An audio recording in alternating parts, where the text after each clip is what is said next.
When we talk about luxury SUVs, we usually think of the Toyota Land Cruiser, the Nissan Patrol, or even the Ford Expedition.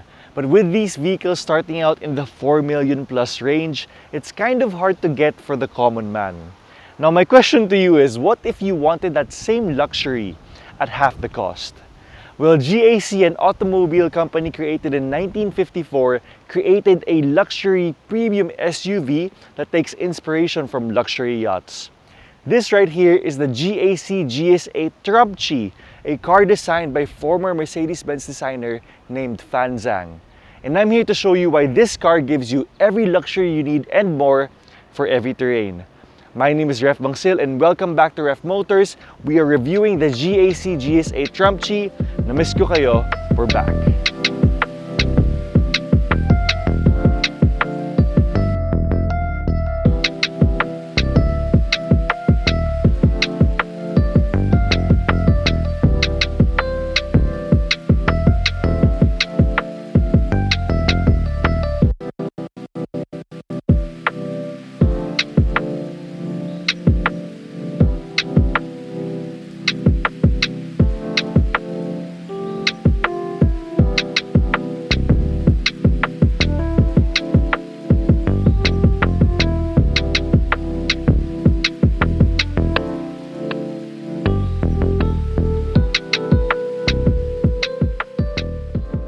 Starting with the front of the GS8, it comes with a very large-looking Dynamics front grille and Matrix-style LED headlamps right here. Personally, for me, this is one of the first things that I actually noticed in the car. And mapapansin mo na yung harap ng buong GS8 is very, very tough. Aside from that, meron tayong 360 cameras, front camera here in front. We have parking sensors on the bumper. Meron din dito sa honeycomb grille sa baba. It does not come with fog lamps, but honestly, hindi mo kailangan yan. Why? Because there's one feature that I'd like to point out in the GS8, and nakita ko to while I was driving in Manila last night. Now, if you see these lights here, it will only activate when you turn your signal light to the left. So for example, kakaliwa ka sa isang corner. Pag kumaliwa ka and you turn the signal light to that position, this will automatically turn on. I think it's called a lane guide system o kaya a lane projector light system, and it's very helpful especially in the dark corners of the car. Of course, meron din yan on the other side. But if anything, I really like the front look of the GS8. Very impressive. The GS8 runs on what they call the 320 turbo engine, which is a 2.0-liter turbocharged engine from GAC. This makes around 190 horsepower and 300 Newton meters of torque. It is also mated to a 6-speed Aisin transmission. For fuel mileage, yes, it is a gas engine, but it's very impressive, consuming only 9 liters per 100 kilometers. For the wheel and tire setup, you have two 4x55 R19s, comes with Continental tires and 19-sized alloy rims. You also have disc brakes in the front and disc brakes in the back. For suspension, you have your trusty McPherson's in the front. Sa likod naman, you have a multi-link, which means it's much comfier than most SUVs. So at least +1 yan para sa GS8. Moving on to the side, you'd notice that it's a very long SUV. Starting here sa harap, you have your headlamps overextending on the side. You also have body cladding here on the over fenders. Now moving on dito sa my side mirror, this is actually one of my favorite areas of the car. Why? Because it also has a logo projection here. I'm not sure if you can see it. Pero meron siyang logo projection dito na kapag binuksan mo yung pintuan, lalabas siya on the ground. It's very, very modern. Of course, part of the 360 camera system, meron ka dito sa side mirrors. And of course, auto-folding din itong side mirrors natin. Now moving on here, marami ring features dito that's very, very interesting because one thing that I also discovered was, nung isang gabi, I had the key with me. So, kunyari na sa akin yung susi. Lumapit ako sa kotse and the car automatically unlocked. As in, automatically unlocked. I didn't have to touch the touch function here. As in, na-sense lang niya na malapit ako sa kotse. Now, nung lumayo naman ako with the key, the car automatically locked on its own. So it does have that feature which I have not seen in any other car, at least myself. But if ever gusto mo namang hawakan yung handle, pwede rin naman, and the car will automatically lock and unlock as well. Now moving on here, meron din tayong roof railings which you can use for excess baggage. On the way dito sa rear, one of my favorite parts of the car as well is how this is seamless. Seamless yung front window niya going to the third back window in the very rear. I like the design. I like how it's piano black and blacked out. So again, very seamless siya going on to the rear of the GS8. And I like that design very well. I think it's very modern and it's very effective. You also have your gas cap here, which has an odd design that I like as well. Of course, dito sa rear, and dito naman yung rear lights natin that also overextends to the fender. It also has a Trumpchi name here and a Trumpchi name in the bottom. So guys, check this out. I have the key of the GAC GS8 right here and lalapit ako sa kotse. So, if you look at that, I didn't have to touch anything. The car automatically turned on its own. Of course, the engine is stopped, pero kapag lumapit ka, in a sense niya na you're nearing, it will automatically unlock and the side mirrors were automatically open. Now, if naman umalis ka na, kunyari uwi ka na or hindi ka na alis, the car will automatically lock as well. I've never seen that feature in other cars, although meron naman siguro sa iba, but either way, I'm very impressed. The GAC GS8 also comes with an automatic tailgate, which we don't actually see in a lot of modern cars. I'm glad that we have it here. And if you noticed, very unique looking yung tail lamps niya sa likod. They call this the U-shaped tunnel type combination tail lamps. Medyo tongue twister siya. But it is very unique looking. It's definitely a design that you have not seen in any other car. Now to put down the tailgate, all you gotta do is press a button and get out of the way. Now this is very helpful when you have groceries with you, maleta, balikbayan boxes, whatever that you'd have, because it actually assists you in every way. Now focusing here in the back, of course, we have our reverse camera, which is again also part of the 360 camera system. We have very sensitive parking sensors, a third brake light, an antenna, and of course a rear windshield wiper. Now going down here, we have our body cladding, which is kind of mixed in a silver color, and dual exhausts. For the dual exhausts, they're actually real exhausts. They're not fake, such as other cars. So they actually are functioning. One thing that the GS8 is actually proud of is the very, very huge cabin space or trunk space. Not only that, but it also comes with a third row seating here, which is in full leather. And I tried it yesterday, and hindi siya pisat. Basically, it doesn't give you the whole, alam mo yung ibang mga kotse kapag third seating, yung parang ganun ka na hindi ka na komportable. This does not give that vibe. Because it's a long car, and I think it's because it's a luxury premium SUV, it does not make the third row uncomfortable for anyone. Although, kung kailangan mo naman ng trunk space, that's no problem because all you gotta do is this. Now, yesterday, we actually fit 2 balikbayan boxes in here, a maleta on top and some bags on the left. And yet, everyone in the second row was still very comfortable as well. Very impressive. So we're here in the second row of the GS8, and as you can see, I am very comfortable. If anything, I'm not overplaying this or anything, but this might be one of the most comfortable second row cabin spaces that I've ever been in. It's very luxurious, very VIP, very premium, and with the leather and how the whole interior is basically laid out, it is very, very impressive. You have aircon in the front, aircon here in the middle, and aircon in the back. You also have automatic AC controls in the second row. Meron ka ring 220-volt chargers sa baba and some USB ports in the bottom. You also have a armrest in the middle here, which has two areas or 2 slots for your drinks or whatever that you might need. Of course, meron ka ring cup holders on all doors and in the third row as well. You probably have a total of 2, 4, 6, 8, 10 to 12 bottles of water you can fit in this car. I have nothing bad to say about it. Maganda yung leather niya, maganda yung features niya. You have plush here on the doors. Meron ka ring parang brown leather upholstery on the doors as well. Meron kang piano black accents on the doors as well. You also have your airbags on all sides of the vehicle. You have your lights here just in case you need to see something in the dark or at night. Now, I don't know if you can see this, but the car also comes with ambient lighting on all sides of the doors. You can actually change its colors. Right now, it's in blue, minsan it's in red, sometimes it's in yellow. I've only seen this in the more modern cars, and I'm glad to see it in this one. Luxury indeed. So once you enter the GS8, you press on the keyless start push stop button here, and the seats will automatically adjust based on your preference. You can also set that on the doors here on the left. you have a total of about 3 different seat controls or seat adjustments in this car. Now, personally, the interior is one of my more favorite features of the GS8. Why? Because it's different. For one, if napansin nyo, it's kind of circular o kaya round yung design niya.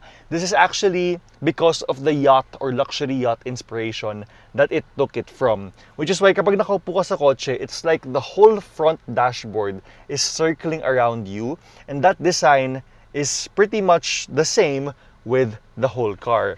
Now, going on here, the first thing that you'd notice is the really huge steering wheel with multifunctional controls.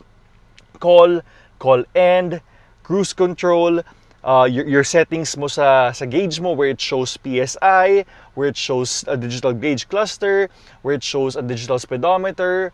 It's really a lot to get into. You can also adjust your song, your volume. Basically, everything that you need is in this car. Messages will even show up. But taking out the steering wheel aside, that's not even the best part of this whole car. If you see here in the middle, you have this circular toggle switch, which will actually make you choose between normal mode, snow mode, mud mode, and sand mode. Meron din siyang sport mode, eco mode, at kung ano-ano pa.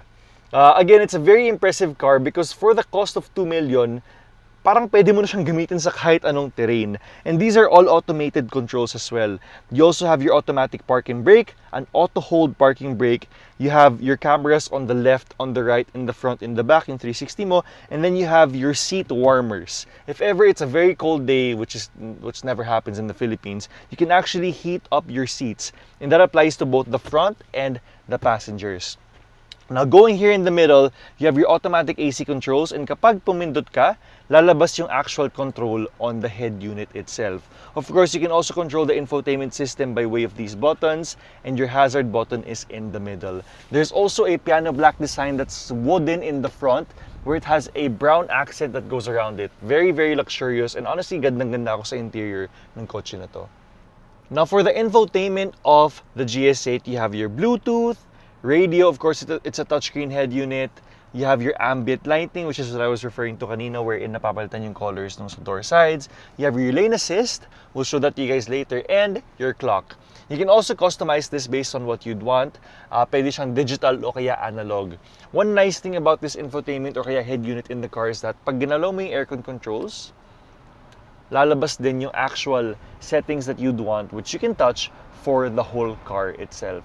Again, I'm very impressed. This is actually the first GAC vehicle I've ever handled, and it's just really impressive as a whole. Now, if you want to activate your 360 camera, all you gotta do is press this button right here, and it'll automatically activate based on the side that you'd want. So of course, we can see the front right now. Kapag ginalaw mo siya, makikita mo yung mga lane assist, lane perspective, based on where you are or where you're turning. I put it in reverse, so obviously, makikita mo ngayon yung reverse niya. Now, another thing that surprised me in this car was this. You have to have your iPhone wire, plug it in, and wait maybe 5 seconds. And this is an Apple CarPlay feature on the GS8. You don't usually see this in Chinese cars or in any car at all, and yet the GS8 has it, which actually completes everything that I would need in a specific car. This has everything from your phone, your messages, your GAC app, calendar, Waze, Spotify, Telegram, Viber, anything that you'll need is here. If you want to call someone, you can simply type it on these buttons as well. If you're lost, pwede ka mag-Waze, and you can actually try to head home. And instead of looking at your phone, dyan ka na lang titingin. And it seems to be in high resolution as well. Again, very impressive. I honestly have everything that I'm looking for in a car with a GAC GS8. And I'm not trying to oversell it to you guys or anything. This is a vehicle review, but it really does have everything I want. Plus, it has a panoramic roof. Now, for the panoramic roof, it functions via these buttons here, right by the rear view mirror. So first of all, you'd want to open the latch. So you have to kind of assist it, pero pagkapindot mo ulit, it actually opens as a whole.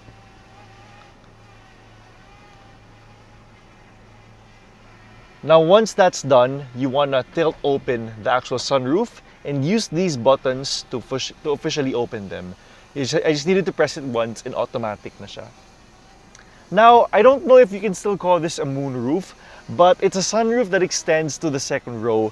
And in doing that, it really elevates your driving experience, whether you're a driver o kaya passenger, or even if you're in the second or third row itself. It's a feature that I love very much because it's not a common thing that you see in Philippine roads. But again, it's very impressive, and it's really something that you don't really appreciate until you have it. And gandang-ganda ako sa kanya. I'm very, very impressed, if I've said that more than a couple of times today. Ganda. Now, if you're feeling romantic, you can actually go up the moonroof with your date, whether you're in Angon, Rizal, Tagaytay, Baguio, wherever it might be, but I promise you it's a memorable experience that they'll never, ever, ever forget.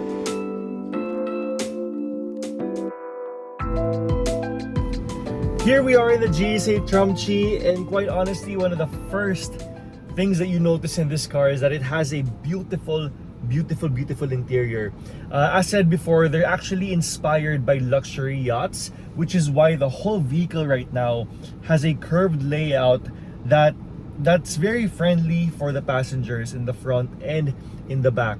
Now, what's good about this car also is that there are features here that you don't usually see in other or in competitors. Like such, meron kang Apple CarPlay, you have sand mode, mud mode, off-road mode, sport mode, eco mode. You have an auto park hold, which means that kapag nagmamaneho ka and let's say you're near a stoplight, all you gotta do is press on the brake, and once you let go of the brake, automatic siyang pumapasok sa handbrake feature niya. But and once you press on the gas, kusa na siyang mawawala sa handbrake feature niya. So I guess in that you can say that it has brake assist, so that you really would not have too much trouble straining your foot in traffic. And I don't know if other cars have that feature, but personally for me, that's a first. I have not experienced that with any other vehicle. Now, you also have paddle shifters in your steering wheel. You have Tiptronic features on your actual gear shifter. You also have lane assists on the left, lane assists on the right. You have your 360 camera. Honestly, it's really a beautiful car. I did not expect it to be like this. You have your outside temperature, fuel range, battery voltage, speed, digital speedometer, fuel economy, short-term, long-term memory, tire pressure, PSI. It's really a lot. And for the cost of 2.2 million for the highest variant, man, it's very impressive. I can definitely say that it's very impressive. You have ambient lighting on all sides of the vehicles as well. Ang maganda pa dito is, again, it's a very VIP. It's very VIP. It's very premium. Despite it being a mid-size SUV, mararamdaman mo that the car is very spacious. You can also see here that the steering wheel is quite huge. It's a steering wheel that's kind of reminiscent of a Land Cruiser, I would say. And ang daming features dito. You have cruise control, you have hands-free calling, answer call, cancel call, all of those things. Now, in driving it, the suspension is very well. The suspension actually comes with a multi-link in the back and a McPherson in the front, and it's very, very impressive. Magaan ang steering wheel. Actually, electronic power steering na to, meaning it's lighter than the hydraulic, and you can really feel that with no strain. Torque is great, acceleration is great, especially in sport mode. I don't feel any delays in that sense, and gas mileage isn't bad as well. I've driven this car for a couple of kilometers, and we're only about 3/4 of the whole travel. Seats comfortable, not much to say about that. Very luxurious and very impressive. Maganda rin yung turning radius niya. If anything, ang only con that I have in the interior is... Actually, wala. I have nothing bad to say about this interior. If anything, the only thing that we're all worried about with these newer cars is that, of course, how will they hold up in the next couple of years. But if they're guaranteed to perform well, to have parts availability, to never have a problem with anything that goes wrong with the car in terms of parts replacement, I believe that this is one of the best cars that you can get in the market today. Number one, due to the features. Number two, the cost. And number three, due to the whole packaging of the car.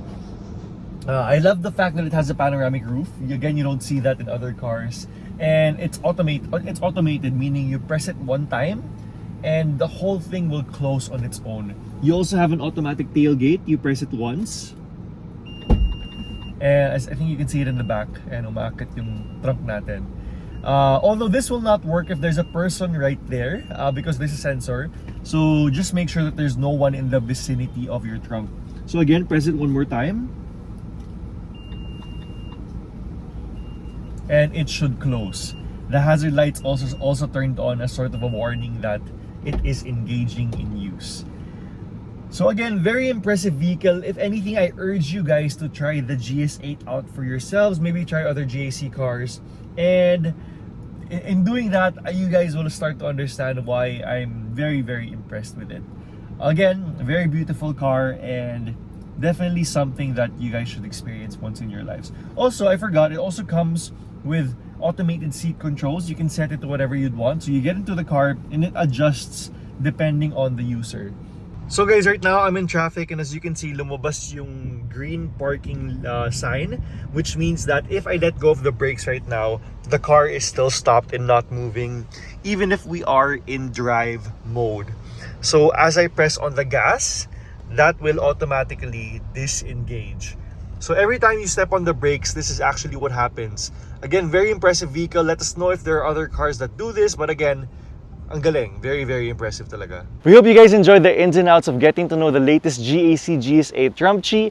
My name is rephbangsil for Reph Motors, dedicated to helping you bring home the car of your dreams with zero worries. Now, if you guys want any cars that you want reviewed, just let us know in the comments below and we'll try to do that for you. Once again, don't forget to hit like and subscribe. We'll see you guys next time.